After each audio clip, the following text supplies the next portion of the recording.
যখন আল্লাহ রাব্বুল আলামিন যখন ফেরেশতাদেরকে বলবে, যা ফেরেশতারা যা আমার বান্দাকে জাহান্নামের মধ্যে নিয়ে যাও, যখন জাহান্নামের কাছে চলে যাবে তখন এক ফেরেশতা এসে বলবে, ইয়া রাসূলুল্লাহ, ইয়া হাবিবাল্লাহ, আপনার একজন উম্মত জাহান্নামের মধ্যে চলে যায়, আপনার একজন উম্মত জাহান্নামে চলে যায়। আল্লাহ রাসূল সাল্লাল্লাহু আলাইহি ওয়াসাল্লাম আব্দুল্লাহ ইবনে মাসউদ রাদিয়াল্লাহু তাআলা আনহু বলতেছেন যে হাদিসের মধ্যে এমন ভাবে বর্ণনা করেছেন, আল্লাহ রাসূল ওই সময় যেমন একটি মাওয়ালা মুরগি যেমন তার বাচ্চার কাছে দৌড়াই চলে যায়, আল্লাহ রাসূল সাল্লাল্লাহু আলাইহি ওয়াসাল্লাম ওইভাবে সেই উম্মতের কাছে দৌড় দিয়ে চলে যাবে। যে বলবে, ফেরেশতারা তোমরা দাঁড়িয়ে যাও, এ তো হলো আমার উম্মত, তোমরা তাকে জাহান্নামে কেন নিয়ে যাও? তখন ওই ফেরেশতারা বলবে, ইয়া রাসূলুল্লাহ, ইয়া হাবিবাল্লাহ, আপনার উম্মতের একটা নেক আমল কম হয়ে গিয়েছে, তার নেকির পাল্লা হালকা হয়ে গিয়েছে, এজন্য আল্লাহ রাব্বুল আলামিন তার জন্য জাহান্নামের ফয়সালা করে দিয়েছে। যখন এই কথা বলবে, আল্লাহ রাসূল বলবে, তোমরা যাও আমার সামনে আমার উম্মতের নেকির পাল্লা আবার ওজন দাও। এমন নবী আমরা পেয়েছি, যখন আল্লাহ রাসূলের সামনে নিয়ে যাও, যখন পাল্লা ওজন করা হবে, নেকির পাল্লা ওজন দেওয়া হবে, তখন আল্লাহ রাসূল সাল্লাল্লাহু আলাইহি ওয়াসাল্লাম তার আঙ্গুল দ্বারা এক পাল্লার মধ্যে দিয়ে দিবে, আর নেকির পাল্লাটা ভারী হয়ে যাবে। তখন আল্লাহ রাসূল চোখের পানি ছেড়ে কান্না করে, তখন সাহাবীরা বলে, ইয়া রাসূলুল্লাহ, ইয়া হাবিবাল্লাহ, আপনি কেন কান্না করেন? আপনার সন্তান দুনিয়া থেকে বিদায় নিয়ে চলে গিয়েছে, আর সন্তান যখন দুনিয়া থেকে বিদায় নিয়ে চলে যায়, একটা বাবাই বুঝে সন্তানের কষ্ট কেমন হয়। যখন সন্তান হারিয়েছে, যেমন দুনিয়ার মধ্যে যদি আমাদের কোনো মা অথবা কোনো ভাইয়ের যদি কোনো সন্তান না হয়, তাহলে আমরা দুনিয়ার মধ্যে তাকে নিয়ে অনেক কটূক্তি করে, অনেক খারাপ কথা বলি, তাদেরকে আমরা অনেক কথা বলে দোষারোপ করে থাকি।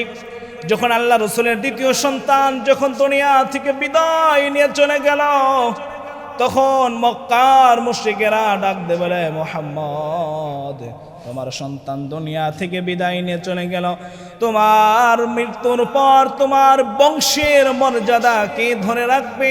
তোমার ধর্ম তোমার দিনকে প্রচার করবে? এমন তো কোনো সন্তান তোমার দুনিয়ার মধ্যে নাই। এই কথা যখন বললেন, আল্লাহ রাসূল সাল্লাল্লাহু আলাইহি ওয়াসাল্লাম জমিনের মধ্যে বসে পড়লেন। আল্লাহ রাসূল সাল্লাল্লাহু আলাইহি ওয়াসাল্লাম চোখের পানি ছেড়ে কান্না শুরু করল। চোখ গোলাপে, দাড়ি মোবারক বে, আল্লাহ রাসূলের পানি গোলাপ পড়ে আল্লাহ রাসূল হাউমাউ করে কান্না করে। আল্লাহ রাসূল সাল্লাল্লাহু আলাইহি ওয়াসাল্লামের কাছে আল্লাহ রাব্বুল আলামিন সাথে সাথে জিবরিল আমিনকে পাঠাইয়া দিলেন। জিবরিল আমিন এসে বলে, ওগো মায়ার নবী, ও রাহমাতুল লিল আলামিন, আপনি কেন কান্না করেন? আপনার সন্তান দুনিয়া থেকে বিদায় নিয়ে চলে গিয়েছে, তো কি হয়েছে?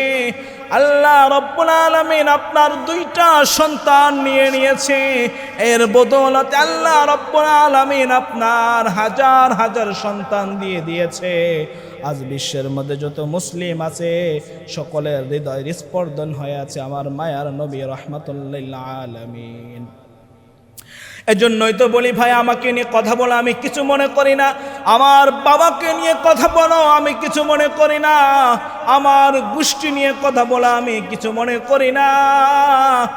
যদি আমার রাসূলকে আঘাত করে কথা বলো, সারা বিশ্বের মধ্যে যত মুসলিম আছে কেউ রাসূলের কথা সহ্য করতে পারবে না, কারণ সকলে যত মুসলিম দুনিয়ার মধ্যে আছে সকলের হৃদয়ের স্পর্ধন হলো রাসূল সাল্লাল্লাহু আলাইহি ওয়াসাল্লাম।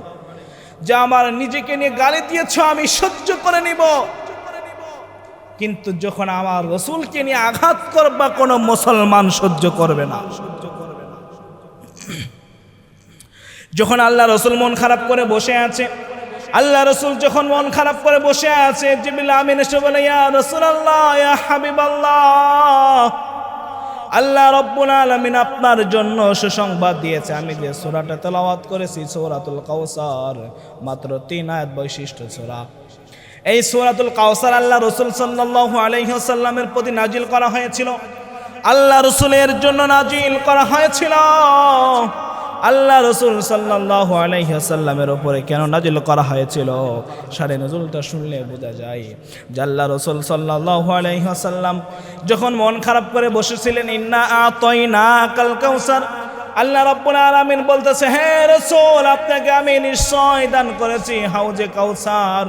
আর এই হাউজে কাউসার হলো এমন একটা কাউসার যাকে এমন একটা দামি পানি বলা হয়েছে, যেই পানি দুনিয়ার মধ্যে দুধের থেকে পরিষ্কার সাদা হবে, মধুর থেকে মিষ্টি হবে।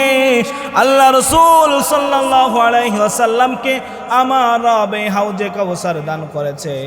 কিয়ামতের দিন যখন মুসিবতের দিন, যখন সূর্যগুলা মাথার এক হাত উপরে থাকবে, মানুষগুলা ছটপট করে দৌড়া দৌড়ি করবে, কেউ মায়ের কাছে যাবে, ওয়া উম্মিহি ওয়া আবি, সন্তানগুলা মায়ের কাছে যায়, হাদিসের মধ্যে আসছে সন্তানগুলা মার কাছে যাবে, মায়ের পা ধরে 500 বছর পরে থাকবে আর বলবে, ও আমার মা, দুনিয়ার মধ্যে তুমি আমার জন্য কত কষ্ট করেছো, আমার জন্য রাতের পর রাত তুমি ঘুমাও নাই, আমি স্কুলে যাওয়ার সময় রাস্তার মধ্যে হারিয়ে গিয়েছি, তোমার খাবার খাওয়া বন্ধ হয়ে গিয়েছে রে মা, আমার মাদ্রাসা থেকে ফিরতে একটু দেরি হয়েছে, তোমার ঘুম হারাম হয়ে গিয়েছে রে মা, আর আজকে একটা নেকির জন্য আমি জাহান্নামে চলে যাই, আমার একটা নেকির প্রয়োজন আছে, আমার একটা নেকি দাও, আমি যেন জান্নাতে যাইতে পারি।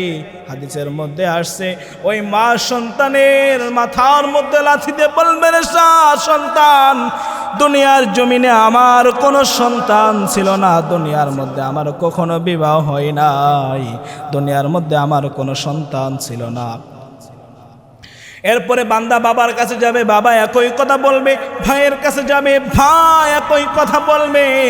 যখন আল্লাহ রাব্বুল আলামিন যখন ফেরেশতাদেরকে বলবে, যা ফেরেশতারা যা, আমার বান্দাকে জাহান্নামের মধ্যে নিয়ে যাও, যখন জাহান্নামের কাছে চলে যাবে, তখন এক ফেরেশতা এসে বলবে, ইয়া রাসূলুল্লাহ, ইয়া হাবিবাল্লাহ, আপনার একজন উম্মত জাহান্নামের মধ্যে চলে যায়, আপনার একজন উম্মত জাহান্নামে চলে যায়। আল্লাহ রাসূল সাল্লাল্লাহু আলাইহি ওয়াসাল্লাম আব্দুল্লাহ ইবনে মাসউদ রাদিয়াল্লাহু তাআলা আনহু বলতেছেন, যে হাদিসের মধ্যে এমন ভাবে বর্ণনা করেছেন, আল্লাহ রাসূল ওই সময় যেমন একটি মাওয়ালা মুরগি যেমন তার বাচ্চার কাছে দৌড়াই চলে যায়, আল্লাহ রাসূল সাল্লাল্লাহু আলাইহি ওয়াসাল্লাম ওইভাবে সেই উম্মতের কাছে দৌড় দিয়ে চলে যাবে। যে বলবে, ফেরেশতারা তোমরা দাঁড়িয়ে যাও, এ তো হলো আমার উম্মত, তোমরা তাকে জাহান্নামে কেন নিয়ে যাও? তখন ওই ফেরেশতারা বলবে, ইয়া রাসূলুল্লাহ, ইয়া হাবিবাল্লাহ, আপনার উম্মতের একটা নেক আমল কম হয়ে গিয়েছে, তার নেকির পাল্লা হালকা হয়ে গিয়েছে, এজন্য আল্লাহ রাব্বুল আলামিন তার জন্য জাহান্নামের ফয়সালা করে দিয়েছে। যখন এই কথা বলবে, আল্লাহ রাসূল বলবে, তোমরা যাও আমার সামনে আমার উম্মতের নেকির পাল্লা আবার ওজন দাও।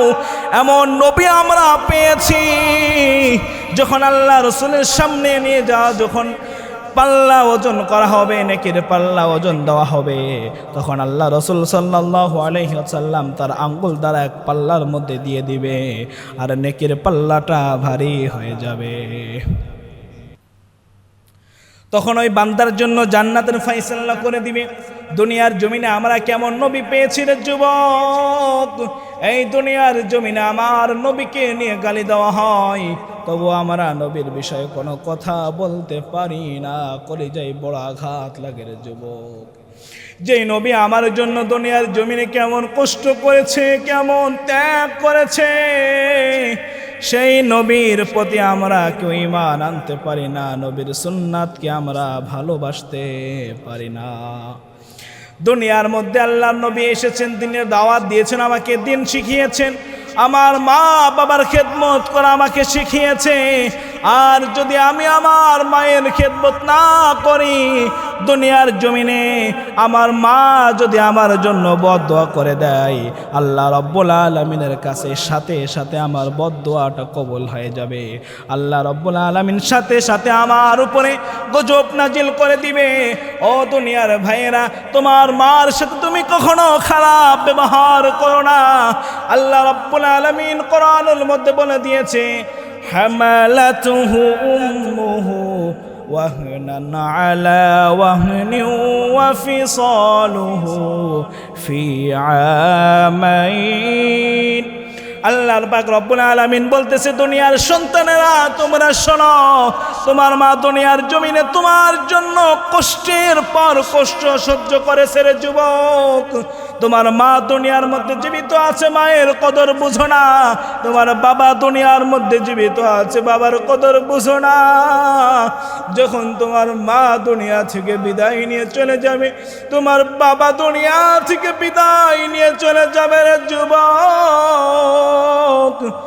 মাকে মা বলে আর ডাকতে পারবা না, মায়ের কবরের পাশে চোখের পানি ছেড়ে কান্না করতে পারবা, তাছাড়া কোনো উপায় থাকবে না। এদের দিন তোমার সন্তানরা ডেকে বলবে, আমার বাবা আমার দাদা দাদি দুনিয়া থেকে বিদায় নিয়ে চলে গিয়েছে। ঈদের দিন অন্য অন্য সবাই তার মায়ের সাথে সুন্দর সুন্দর নাস্তা করে কাপড় কিনে নিয়ে আসে, আর যার মা দুনিয়াতে নাই, মাকে মা বলে একবার ডাকতেও পারে না। এজন্য ভাইয়েরা, আমার মায়ের মনে কষ্ট দেওয়া যাবে না, মাকে আঘাত দেওয়া যাবে না। তোমার মা যদি কাফের হয়েছে, মার সাথে ধমক দিয়ে কথা বলা যাবে না। তোমার মা যদি হাজার হাজার অন্যায় করে, তুমি সন্তানের ক্ষমতা নাই তোমার মায়ের সাথে তুমি খারাপ ব্যবহার করবা। আর দুনিয়ার জমিনে সন্তান যখন প্রাপ্তবয়স্ক হয়ে যায়, যখন সন্তানের বয়স হয়ে যায়, সন্তান দুনিয়ার মধ্যে আসলো, বিবাহ শাদী করেছে, নারীর পাল্লায় পড়ে মায়ের সাথে খারাপ ব্যবহার করে, মার সাথে কঠোর ভাষায় কথা বলে, মাকে গালি দেয়, মাকে ঘর থেকে বিবির জন্য বাহির করে দেয়। ও সন্তান, তোমার বিবি তোমাকে মাত্র বরণ করে নিয়েছে, তার জীবন সঙ্গী করেছে, আর তোমার মা তোমার জন্য কেমন কষ্ট করেছে, তোমার মা তোমার জন্য এমন ত্যাগ স্বীকার করেছে, যেই ত্যাগ তোমার স্ত্রী তুমি বাবা হওয়ার আগে বুঝতে পারবা। এজন্য ভাইরা রে আমার, আল্লাহ রাব্বুল আলামিন বলেছে, ও দুনিয়ার মানুষেরা, কখনো তোমরা তোমার মায়ের সাথে খারাপ ব্যবহার করো না। হযরত আবু হুরায়রা রাদিয়াল্লাহু তাআলা আনহু, রাসূলের প্রশস্ত একজন বিশ্বস্ত সাহাবা। হযরত আবু হুরায়রা যখন ইসলাম ধর্ম গ্রহণ করলো, তখন আল্লাহ রাসূলের কাছে এসে বলে, ইয়া রাসূলুল্লাহ, ইয়া হাবিবাল্লাহ, আমি যখন বাসার মধ্যে যাই, বাসার মধ্যে যাওয়ার সাথে সাথে আমার মা আমার সাথে খারাপ ব্যবহার করে। আল্লাহ রাসূল বলে, কিছুই কোনো উত্তর দেয় না। আবু হুরায়রা দ্বিতীয় দিন আবার এসে বলে, দয়ার নবী, আমার মা আজকে আমাকে বকা দিয়েছে, আমাকে বকেছে। আল্লাহ রাসূল কোনো কথা বলে না। তৃতীয় দিন হযরতে আবু হুরায়রা চোখের পানি ছেড়ে কান্না করতে করতে রাসূলের দরবারে এসে বলে, মায়ার নবী, আজকে আমার মা আমাকে মারছে, আমাকে বকেছে, ইসলাম ধর্ম গ্রহণ করার জন্য আমাকে বাসা থেকে বাহির করে দিয়েছে। তখন আল্লাহ রাসূল বলে, আবু হুরায়রা, তুমি শোনো, তোমার মা যদি কাফের হয়, তোমার মা যদি হাজার হাজার অন্যায় করে, তুমি সন্তানের ক্ষমতা নাই তোমার মায়ের সাথে তুমি খারাপ ভাষায় কথা বলবা। এজন্য দুনিয়ার সন্তানেরা আজকে এখান থেকে তওবা করে যান। আপনার মাকে কষ্ট দিয়েছে, এখানে থেকে তওবা করেন, মাকে ডেকে বলেন, মা, দুনিয়ার জমিনের ধোঁকায় পড়ে, শয়তানের ধোঁকায় পড়ে তোমাকে কষ্ট দিয়েছি রে মা।